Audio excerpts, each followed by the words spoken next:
Apple has cancelled the March presentation of the iPhone SE 2. It also had to show the iPad Pro. Apple will not hold a March presentation in Cupertino, which was supposed to present two new devices, iPhone SE 2 and iPad Pro. The decision to cancel the event was due to the spread of coronavirus, as California authorities temporarily banned meetings with more than 1,000 participants. The ban is valid from March 11 to April 1.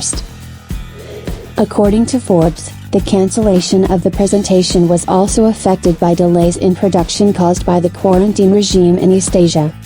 It is noted that Apple did not give an official announcement of the March event, and information about its conduct was leaked to the media through insiders. Forbes also learned about the cancellation of the presentation through its anonymous sources. How the company's plans to release new products will change is still unclear. At the end of 2019, there were rumors about 7 new devices that Apple plans to introduce in 2020. Apple previously described how to sanitize an iPhone to rid it of coronavirus.